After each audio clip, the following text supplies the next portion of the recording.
Hi YouTube. This is going to be a new style of video that I'm doing.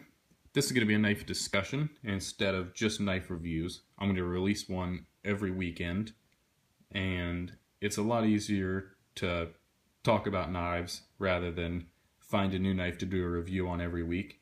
And I still want to get a video out every week, so these are called knife analysis videos, and this is the first one, and it's about cheap knives. So all of these 5 knives are relatively cheap. So instead of spending $200 on a knife, you can spend $30, $40, and $50 if you get into some of the Spydercos, and you'll still get a quality knife. You just won't get the quality materials that come with an expensive knife, like this Zero Tolerance, which uses titanium and S35VN, but you're still getting nice quality. Build quality, just not the expensive materials in the higher end knives. I think these knives are mainly geared toward younger people starting out knife collecting and I guess just beginning knife collectors. So when I started knife collecting, I wasn't thinking about spending $200 on a knife, and I never thought I'd spend $200 on a knife. But I have Striders and the Browse Bionic, and I never thought I'd spend that much on a knife, but that's what these are for. People that are starting out, they don't think they're going to spend that much money on a knife, and maybe they don't have that much money to spend on a knife if they're really young. So $30 can get you still a good knife, and you can really collect good knives without spending the money that you'd have to spend if you're going to collect Zero Tolerance or some of the higher end Spydercos that are made in America. So, first I'm going to talk about what's good about these knives. As you can see, they all look pretty good. None of them look too crappy or anything. These 4 have plastic handles, but well, these 2 are FRN, which is a little better, but it's still plastic. So those are the bad things. The kind of really cheap materials. The Spyderco Tenacious has a G10. It's not the same quality of G10 as the Spyderco Paramilitary 2, but it is still G10. Feels nice, feels better than plastic. And also the blade steel. So you're getting pretty good steel, but you're not getting really good steel like S35VN. You're getting AUS-8A, 8CR13MOV, I think also AUS-8 and N690CO. They're not amazing steels, but they can get the job done.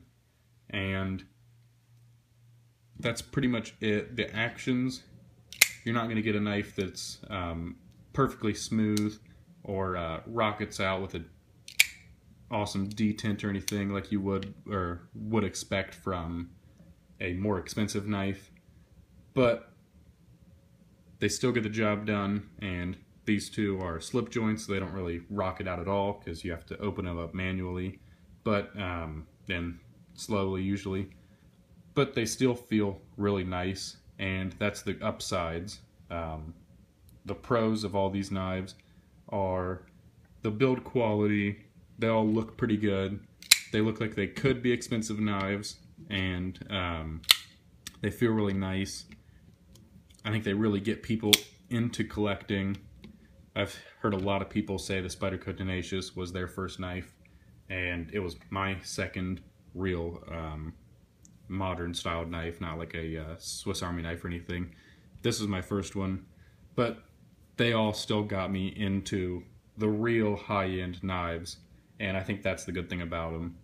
They take people that want to spend like $20 or $30 on a knife originally, and they get them really interested in it, and they want to get better knives and custom knives, and I think that's one of the best things about these cheap knives. And also because they're usable, you can still use them to get work done, and you're not going to scratch up a big expensive knife. Like I've said 1,000 times, you want a nice cheap knife in your pocket that you can cut through carpet or scratch something with, and you don't need your $400 Strider, even though it's built tough and to withstand a lot of crap you can throw at it.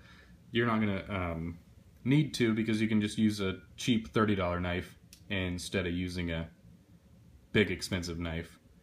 So that's really the best thing I think about them, is you can still use them and they get more people into collecting. It kind of seems like it's hard to find good knives that are under $200, but when I was starting out, every knife around the $30 or $40 price range seemed good to me. They were all about the same quality, and they really got me wanting to collect more.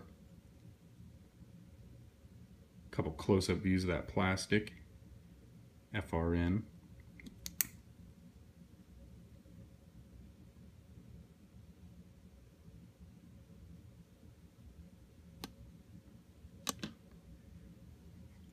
So really, these knives geared toward younger people or new collectors, and that's really cool that they can make it. Oh shit! They can make a knife so cheap and get it into the hands of somebody that wouldn't be able to get an expensive knife. I think that's the coolest part about them. Maybe not their steel, not their handles, materials, but they still work and more people can afford them. That's going to be the first discussion. I don't really have anywhere else to go with it, so I'm going to end it here. Thanks for watching, and tune in every weekend for more of these videos, hopefully coming up soon. Thanks for watching.